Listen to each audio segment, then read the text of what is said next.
good morning everyone. So today I'll be talking about metrology, and basically what we'll be discussing today is how do we increase the yield of the manufacturing process and how do we make these chips work.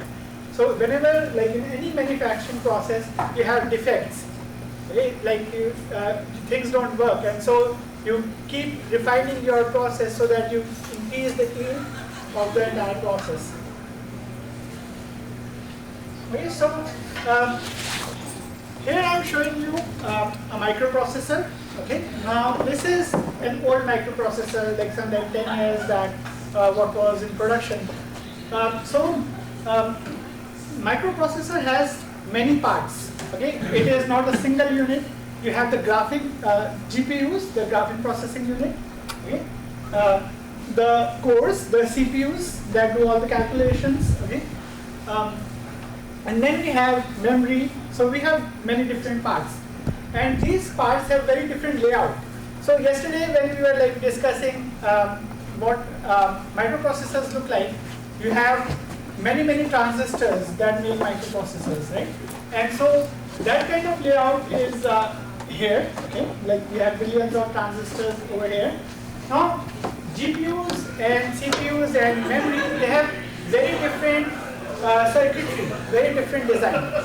Now, GPUs, as you know, they are used for basically video games. Okay, so they require a lot of processing power. Okay, and they are now used for complex algorithms like machine learning. Okay, when you are analyzing a lot of data. So, one thing about GPUs is that they are highly dense regions. Okay, the circuit is very dense, and because circuit is so complicated, humans don't design it. There are specialized algorithms that will design the circuit for us. Okay, because humans simply cannot basically design such complex circuits. For CPUs, there is still human intervention in designing the circuits. But because the GPUs are so dense, GPUs are the most difficult to make to work. Okay, so like when you are trying to make things work, it is easiest to get the memories to work because memories are simply cells, and the architecture is much simpler. Okay, so memories are the first thing that you can make it work, and then you have CPUs which are less complicated. You can end up making CPUs work, and GPUs are the hardest thing to make work. Okay, and now. I don't know what Intel is doing these days, but 10 years back, what Intel would do is that it would start with a simple structure. Like, for example, like here you are going, like suppose you are going for say 5 nanometer lithography. Okay, so that means your transistor size will be 5 nanometers. Now, if you start, like suppose you want to draw a Picasso painting. Okay, it's very detailed, very complex. You don't want to start with that kind of painting. What you will probably start with is a simple canvas in which you can know, you figure out how to like paint, say a circle and a box. Maybe how to use watercolors. That's how you will learn. So that was the strategy of Intel. Like they would start with a very simple structure, like simple circuit design, and they'll get their basics of lithography right. Like what kind of photoresist will work, what kind of dielectric will work for such small dimensions, and once they have figured out those basics, then they will start going to these much more complicated structures. So when you are like first like trying to set up the process, you just start with a simple design, then you make it more complicated. Okay, so like the first 6 to 8 months, you will be doing a simple design, getting your materials correct, your basic lithography correct, your etching correct, and then you start looking at how things will work on more complicated circuit. Now, a microprocessor is not manufactured alone. Okay, microprocessor is part of a wafer, and so 700 to 1000 microprocessors that exist in a wafer, they are manufactured at the same time. Okay, they will undergo all the processes at the same time. Now, this is important to remember. Why? Because what this tells us is that these microprocessors, although they will work independently when they are getting fixed on computers, during the manufacturing process, they are not entirely independent. Like the kind of environment a microprocessor here will observe will be a similar environment that a microprocessor close to it will observe also. So the defects will be correlated, okay, because they are close in proximity. But you may have a very different environment when a microprocessor is far away, say at the middle or the wafer. Okay? So this is one thing to remember. Now these wafers are also not processed independently. What you do is you stack these wafers in what is called a FOUP. So you have 25 wafers in a FOUP. Okay, it's called a FOUP. They are processed together. Okay, so these I think we saw some robots. They are robots that move these FOUPs around. So these 25 wafers are also processed together. Now, depending on what kind of processing you are doing, you will have, like, suppose you are in lithography, then you will have to basically individually expose these wafers to ultraviolet light. But if you are doing etching, then you can immerse the entire FOUP in an etching solution. So depending on what kind of processing you are doing, you can do it on the entire FOUP itself or one wafer at a time of the FOUP. Now this is also important to remember, because what it tells us is that many of these wafers are also not independent. The kind of environment one wafer is seeing in the one FOUP is different from the environment that a wafer in a different FOUP is seeing, but within the same FOUP they may be seeing the same environment. Right? And things do matter, like there are some wafers that are at the top and some wafers are at the bottom, and so there may be something different, something systematic that may change because of this ordering. So it is also important to remember that how these wafers are ordered here in the FOUP, right? So that is how you are manufacturing the wafers. So let's talk about yield. Okay, what do we mean by yield when we are saying we have to increase the yield? So microprocessors are often called die or chips. So I may say die, and that means a microprocessor, or I may say a chip, and that also means a microprocessor. Okay. So die yield is the fractional die that are not discarded after the manufacturing. That means they are the working chips. Okay. Those chips are performing what they are doing. Okay. So like here, this is a small cartoon of a wafer, and the red die are the ones that are failing. Okay. So and the green ones are the ones that are working. Right. If you look at the sign of TSMC, they show a wafer and they have some few dots. So what they are showing is actually those dots are the defects. So they actually show those defects. Those are tested on the wafer? Yes. So they know before they even cut them yes. which ones are defective? Yes. Before you even cut the microprocessors, the chips are tested. Okay, so you get to see the wafer map, which die are working, which are not. Okay. There is also what is called wafer yield, like the fractional wafers that are not scrapped in a FOUP. So like you have 25 wafers, it may happen that some wafers are completely banned, okay, and those wafers are simply thrown away, and you cannot do anything about it. And so that's also a yield that one has to account for. Now, how can this happen? Like that the entire wafer is bad. Like we talked yesterday about interconnects. Okay, so you have the transistors, then you have one layer of interconnects, then you have another layer, and so on. So you have the top layer of interconnects that is giving current to all the transistors, basically. That's supplying current to all the transistors. Now suppose something bad happens to the top layer, so that none of the transistors below will be getting any current. So the entire wafer is bad. Okay, so something happens at the last step of those manufacturing, then the entire wafer may go bad. Okay? Or maybe it may happen that one of your tools was not working and it was discharging so many particles that the entire wafer has many defects. Okay, then there is also assembly yield. Now, once you have tested the entire wafer, you figured out how many chips are working, you will then cut these chips, okay, and then assemble them. Okay, like we were talking day before yesterday about assembly. So during that process also you may lose some chips. Okay, and so that is the assembly yield, like while packaging if you are losing some yield. Now there is also something called burn-in yield. Okay, so like your processors, microprocessors may work when you test them, but they may not work after 7 days. Why? Because 7 days of continuous use may result in some kind of early defect emerging in the microprocessors. Like just to give you an example, suppose you have two metal lines, okay, and those metal lines are always like, suppose you have 24/7 electric current passing through those metal lines, so those metal lines will heat up. And if the distance between the metal lines is smaller than what should be the actual distance, then they may short, okay, after say 7 days of working. And so the chip may fail after just 7 days. Okay.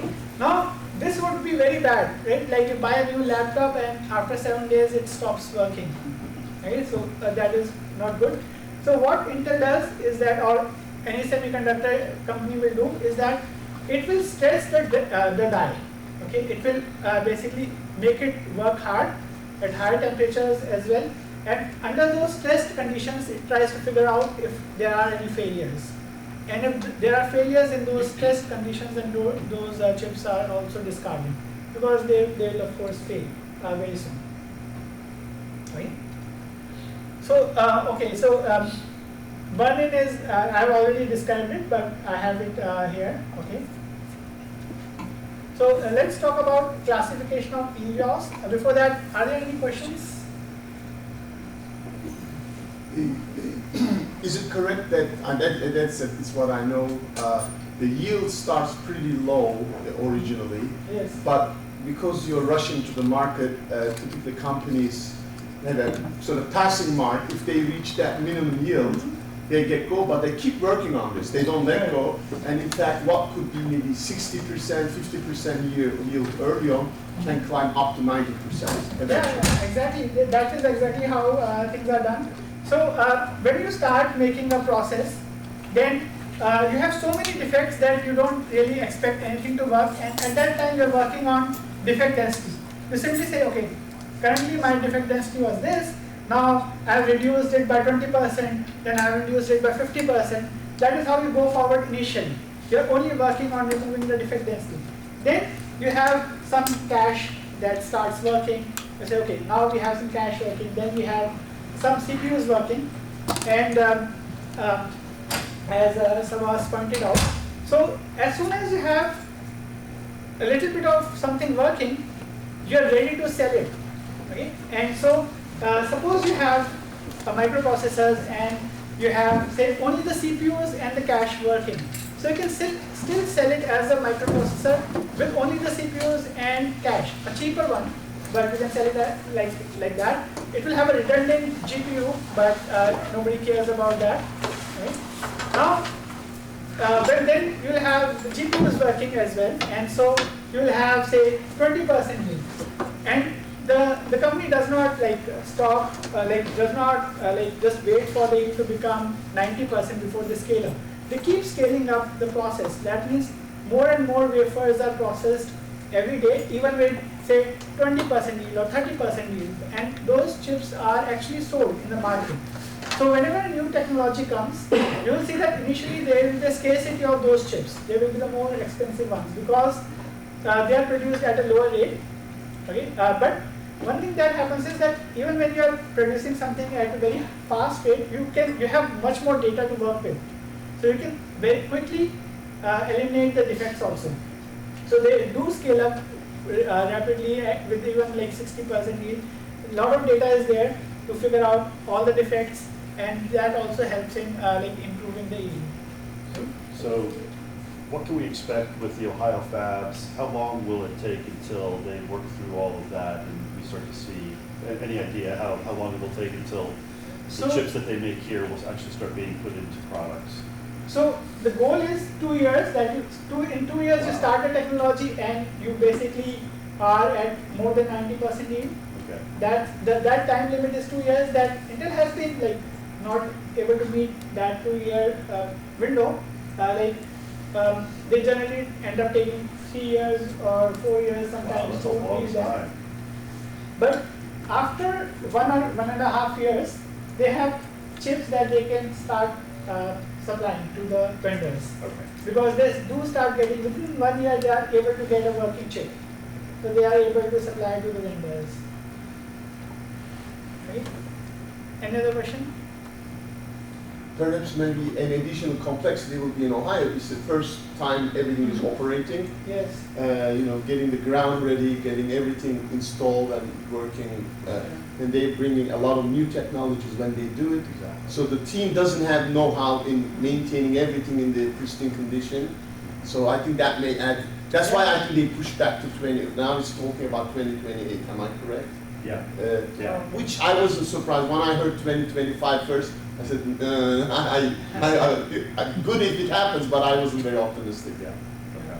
That's the first fab that will open in 2028. 28, yeah. Now they Yeah, push back to 28. Yeah, they pushed from 25 to 28. I was like, that's a big leap. Well, it was 26 last year, and they now made it 28 this year. Yeah. I think CHIPS money being delayed also didn't happen. Right. Yes, that's true. Okay, so we can classify the yield loss in two main categories. One is like parametric and defects. So parametric yield loss is that when you have some errors in say feature size, okay, or doping concentration. So your like methodology is like not doping at this level that one wants to dope, right? Or the etching depth or film thickness. So something that you can measure, whatever you can measure, you figure out that you are able to do the process, but you are not reaching the benchmark for those features that you want to create. That's a parametric defect. And then you have the defects, which is like something did not work correctly, like shorting of metal lines, or you have voids in wires. Like if you remember, I told you what is a wire. It connects two metal interconnects in different layers. So if you have voids in that, then you cannot pass electric current through it. You have missing features. You are unable, like one gate maybe did not get created because the etching did not happen, or the metal was unable to go into that void, or the space that you created. You have particles. Okay, particles result in defects. Or you have corrosion of metal. You have metal, and but for exposure to maybe acid, it got corroded and it is no longer there. You have holes, okay, scratches, and other crystal defects. Okay. So defects are classified based on the size and type. Okay, defects are found from wafer inspection and testing, and defects are then reviewed and classified. Okay. So you do wafer inspection and testing, and then you basically look at all the defects again. Like, so one is that that this particular say transistor is not working. The second thing is figuring out why it is not working. Is it a particle that is sitting on top of it, or maybe some metal line is missing? So you basically figure out, and then you figure out what was the underlying reason for it, like which process caused that problem. Okay. How much time I have for this question? 45 minutes. 45 minutes? Total, so another 25 minutes. Okay.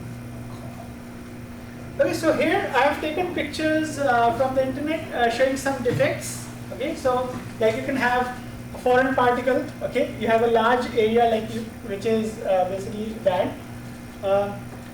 Okay, so you have basically you had a particle and you kind of like printed on that particle. You were unable to fill some region. Okay, here you have this metal line that is not completely formed. Okay, this is called a mouse bite. You have bridging of metal lines. Okay, so you have many kinds of defects. Like here you have wires that are basically missing and missing patterns. So when you were basically doing the lithography, maybe you were not able to reach this region or something happened. So these are some examples of the defects that you can see, but this is a very small subset. Okay, the number of defects can be very large. So I have listed some other defects for which I was unable to get a good picture. Like you can have contact to gate short, like you are making contacts with your source and your drain, but they can actually, if they are shorting with your gate, shorting means that the metal line is electrically connecting to the gate, then that's a problem. The transistor will not work. If you don't have proper doping, corrosion of the metal, over edge or under edge, you have voids in metal gates. Like metal, you have the metal gate should be completely filled with metal, with some dielectric constant. But you have basically some holes in that. You have smaller patterns. Like metal lines are not large enough that you have more resistance, electrical resistance. Because of that, you have defects in mask, which are basically getting imprinted, on the wafer itself, and you have problems with the OPC also. Like, did we talk about OPC at all in these? Okay, so not worry about it. It's not, like, if you remember in the last yesterday I was telling you that when you are using, say, light for photolithography, then that light is 300 nanometers, but you are making features which are an order of magnitude smaller than 300 nanometers. So you use ideas of constructive and destructive interference to basically have lithography of much smaller dimension. So there are concepts of optical proximity correction, which deals with this, like when light is very close. Then, so a lot of thought goes into how to design your mask so that you have those kind of destructive and constructive interference, and sometimes that may not work properly. I've always wondered, right? So billions of wires. How do you find the one? I mean, this is literally a needle in a haystack and pile of haystacks and pile of haystacks and pile of haystacks. How do they isolate down to, oh, those two wires were touching? Okay, so basically you have these testing circuits, and so you basically, when you're passing, when you are doing the test on the wafers, you are able to identify which particular wire did not work. So they start saying, like, okay, this neighborhood has an edge error, and they go, oh wait, that street has an error. Yes. Okay, that house has an error, and they go, okay. Actually, Eric, when masks are created, in computer science, there's a healthy field of research of the optimum algorithm to find the OPCs. Right, but not talking about after you've made the device. Oh, after you made it. Well, I think the OPC, the optical proximity No, correction. I'm not talking about the OPC. No, they know the trouble spots already. But I'm not talking about the OPC stuff. I'm talking about piece of dust came on. Oh, I see. Okay. That one error up in the top left is two wires got joined. Right. Yeah, that's out of Yeah. tough billions of one. wires. That's a very Tough one, tough one, yeah. yes. I mean, I guess the answer is really you pay engineers a lot of money to figure out how to find those things. So in the design of the chip, are there physical structures put in to assist in testing Exactly, yes. There are testing structures that are used for testing the chips. that aren't used for the use of the chip, but Yes. are just for the construction of the chip? Fast talk about that. They have between each of those CPUs on there, they have things called streets. And in those streets, they'll put test structures that just get cut when they cut out the die. So they will have, each process will have a test structure on them in the streets. In fact, they need to have not one test structure, they need to distribute it across the wafer because what is at the edge, what is in the center may not be exactly the same. So let's talk about inline wafer inspections. Okay, so what do I mean by inline wafer inspections is that when the wafer is not completely made, okay, like you have done some processes, but you have not completely done the manufacturing. You test the wafers. So suppose you have done, say, 2 layers of interconnects, okay, and then what you do is you screen the wafers for defects. Okay, so what you do is you basically have a light beam that goes over the wafer and it tries to figure out where the defects are. Okay, so you have this light beam and it will generate an image, and you compare that image to a neighboring image, and if there is a defect, you will see that there is a difference in the image that you are generating, and that is how we figure out that there is a defect. Okay? So there are multiple inspection technologies that are commonly used, and the trade-off is basically in the resolution that you can get and the speed of your inspection and the defect classification methods. Okay, so you have something called critical dimension scanning electron microscope. Okay, it is a very high resolution scanning methodology, but it is also very slow. Okay, in the next slide I will be showing you some numbers. And so instead of scanning electron microscope, one also uses visible light to figure out the defects, okay, which is much faster in scanning the wafer, but it has lower resolution. Okay. So when you are using high resolution but a slow scanning process, then what you do is you choose a small region, representative region, and that is what you use to basically figure out what is the defect density, okay, of that region. Okay. So both defect density and defect size are important factors that we need to characterize. Like for example, if we say there are 5 defects per wafer with a critical defect size of 10 nanometers. Okay? So defect size does matter, because there may be very small defects that may not result in the microprocessor going bad. Okay, so very small defects may be worked through. Okay. Yes. Being this so expensive to produce, I was thinking if there is any strategy to make redundant connection in the same way that the electrical system of the United States is redundant. Yes. If this part do not work, can work in this way. Yes, actually this is actually done, especially for cache. For cache, you have redundant structures, and so if you have some part of the cache not working, then you can basically work around that part and still make the entire cache work. Now, in terms of like CPUs and GPUs, I don't think there are such redundant structures available. There are some redundant wires that are created. So there are like within the technology, what you do is you create more wires than you need, and if one wire is not working, you can use the second one to make the entire circuit work. Does Avinash work on this? Yes. He does a lot of things. So we have people here who are actually doing research for networks on chips, making sure, like, if this thing dies, how do you still reroute the network around there? So they actually do. It is a lot like the electric grid and things like that, like you mentioned. At the computer architecture level, yes, you think about where things don't work, you can use another core, can you distribute the load? I mean, because again, you think of billions of transistors, you don't want it so that one transistor dies, your entire thing's dead. So yeah, absolutely. And also, like if suppose one core is not working, you can still sell the other core, okay, and has a different microprocessor rating. Okay, so the reason I not going too much detail about that slide was because this particular slide has much more details, and so I thought things should not be redundant.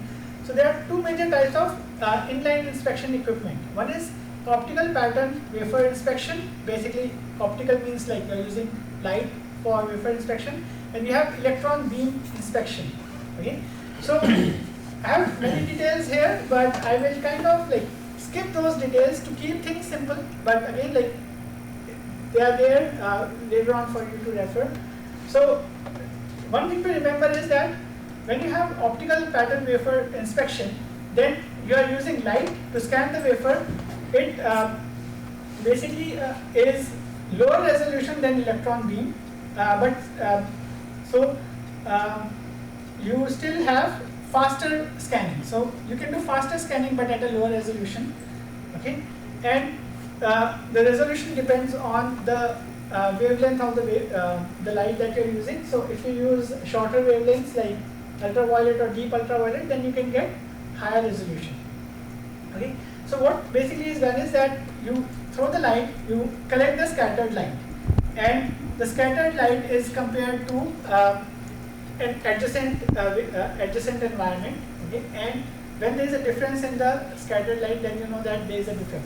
That is how they are able to figure out the defect.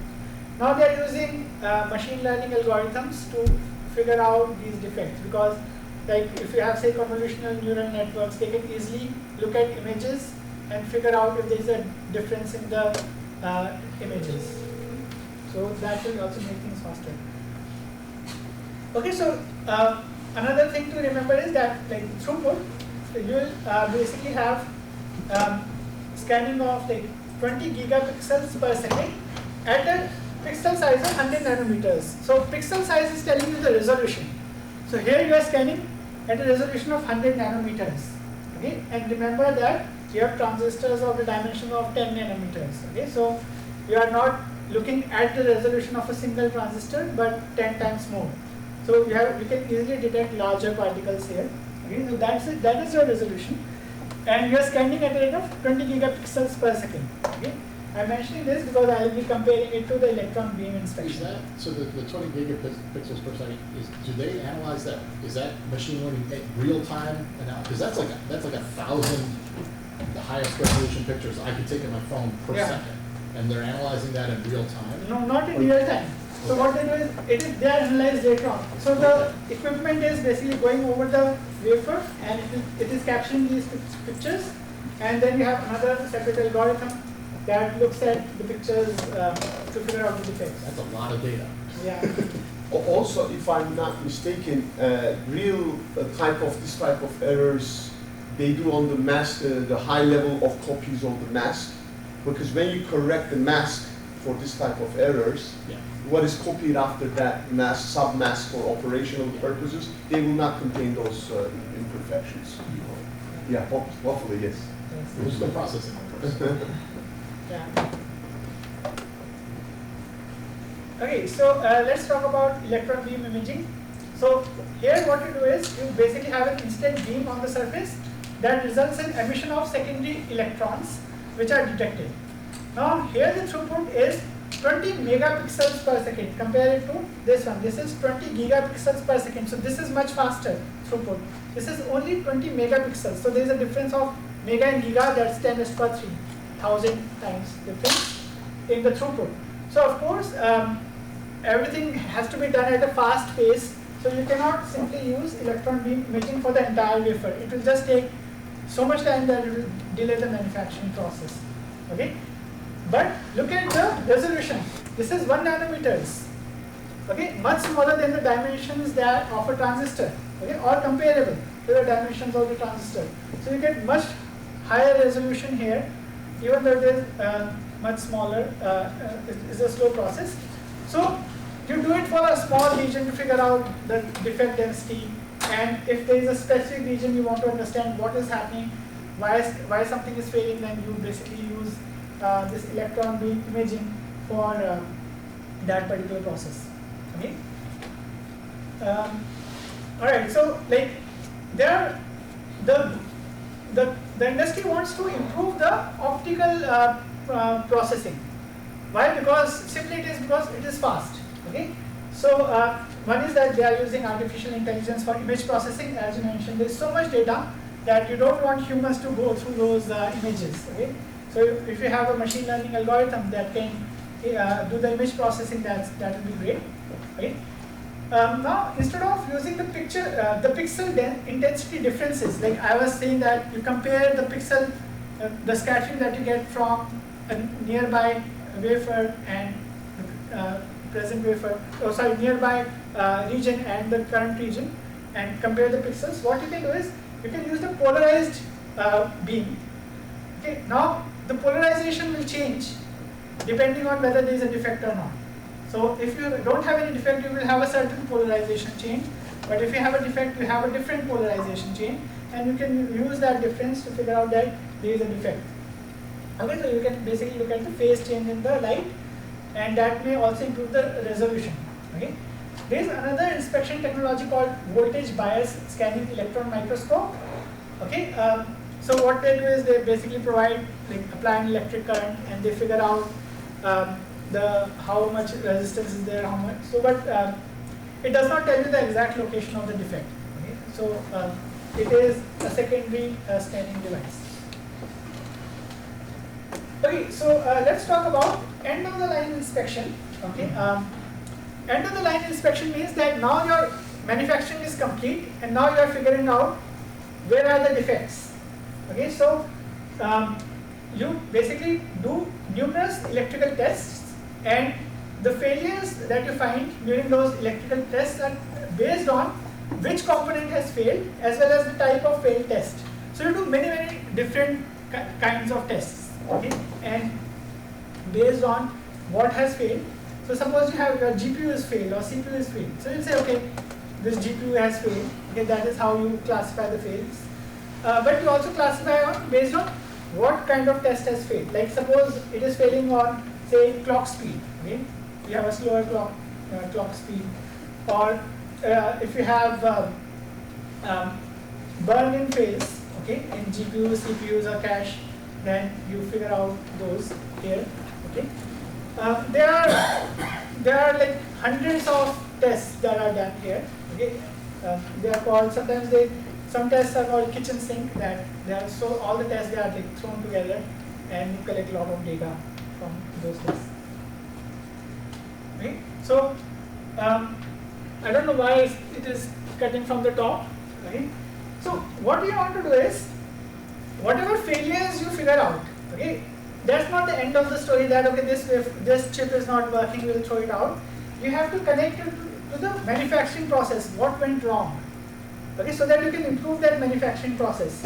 And so adjacent chips, like I mentioned before, adjacent chips are likely to have correlated failures, and these correlated failures can be analyzed in maps of defects on wafers. So there is something called GFA, or gross failed area. So what you do is you look at the entire wafer units together, and you try to figure out okay, how are the defects distributed. And as you can see that there is a correlation in the way defects are distributed in different microprocessors. Okay, like here you have a donut shape. Okay, only an annular region is failing. Okay, here you have basically a certain like a scratch. Okay, here you have the center region that is failing. Okay, so remember these microprocessors are designed to work independently of each other. Okay, they are going into different computers. But if they are failing together, then there must be some underlying manufacturing process that would have gone bad. Okay, like for example, if you are like in etching, sometimes you have the liquid first going at the center and then it spreads out. Okay, and so when an etching material is going at the center, maybe the material stays there for a longer period, and so all the chips at the center are getting damaged because of that. Okay, so there can be many reasons because of this. Especially the edge wafers are edge microprocessors are the most difficult to work, okay, because of the edge effect. Like here, like certain regions are failing. Okay, so you always basically connect to manufacturing process.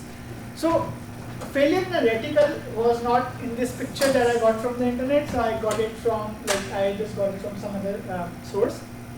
So if you remember, I told you that reticle is basically a collection of masks that you used for lithography. Those masks are basically simply moving in an ordered pattern. So here you can see this ordered pattern of failures. Okay? That is a clear signature that something was wrong in your reticle. Okay? Otherwise you cannot have such nice order in failures. Okay? Yeah? The question is how all this process is controlled by a computer looking for those failures, and there is an algorithm, or there is a human being? No, humans are actually analyzing it. So we use computers to find the patterns in the wafer maps, but humans are actually looking and basically figuring out what went wrong. So yeah, a lot of humans are involved in looking at it. There is an entire team. They will sit every day, look at all the wafers that have got processed and look for defects. Their job is to classify these defects. Sometimes an interesting, like a high-paying job can be very boring. You can imagine doing this classification all the time. So how do we remove these defects or failures? Okay, so in some cases the end of the line defects can be traced back to the defects that were detected in inline inspection. So you did an inline inspection, okay, when say you had 2 layers of interconnect, you found some particles on the surface, but you continued with your process, okay, and then you figured out, okay, the same region has failed, like the patch that we saw was failing in the previous wafer maps. Maybe that was because a big particle was over there. That was captured in some inline defect. So you can basically go back to whatever you captured, say 15, like these wafer takes a few months, like 2 to 3 months to completely get manufactured. Okay? There are so many processes involved. So 2 months back, you must have taken some picture of an inline process, and you can correlate to that. Okay? So in other cases, defects can be correlated to a specific manufacturing process. Okay, like you may find that yes. Just want to back up on that when you started about the inline inspection and everything. What typically it sounds like there's a high amount of people involved in that in the inspection. What educational level would you consider them to be? That technician level, engineer level? So the people who are actually running the scans, I believe they are technicians. People who are actually analyzing the data, they are PhDs. Okay. Yeah, there is a defect metrology group comprising mainly of PhDs who are actually looking at the data. That's but the actual hands-on inspection is still at a technician level. Yes, the person who is running the equipment, I think that's the technician. Yes, but I'm not sure, like a lot of people with PhDs, they are in charge of these tools. Like they will be in charge of a CVD tool, like or a lithography tool, and they basically make sure that everything is working correctly in that tool. But doing some kind of like fixing the wafers inside or starting up the tool, that is done by the technicians.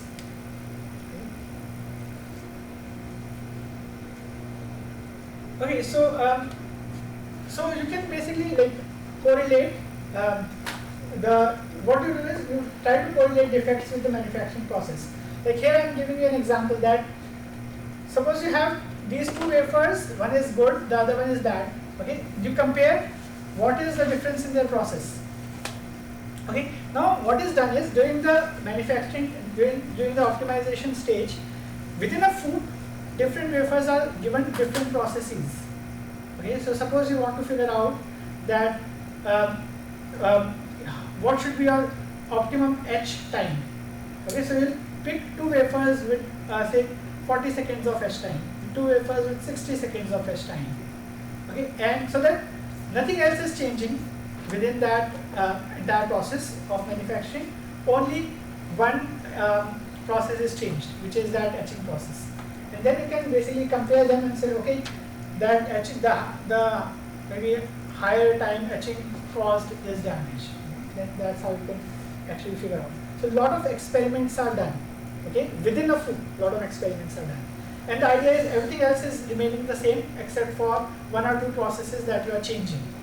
Okay, so you can figure that out.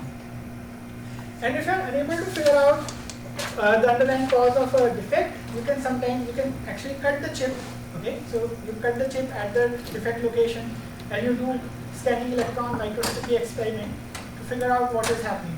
And a lot of pictures like this picture I'm showing from here, they are from those destructive experiments that you are doing, okay, figuring out what is going wrong in those chips. Okay, so I've run out of time. Okay, this is probably my last slide. So when you have a Poisson yield model, so if the defects are distributed at random, okay, and you have a certain defect density, then you can say, okay, if defects are happening at random, then what is the probability that a defect will appear in a particular chip? And based on that, you can make a yield model. But like we discussed, we know that defects are not random; they are correlated. Right? So there are other models.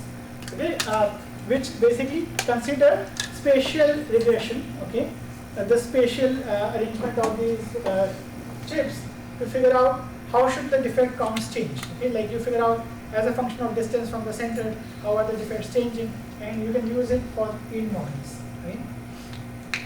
Now, the defects can have this kind of like bathtub shape.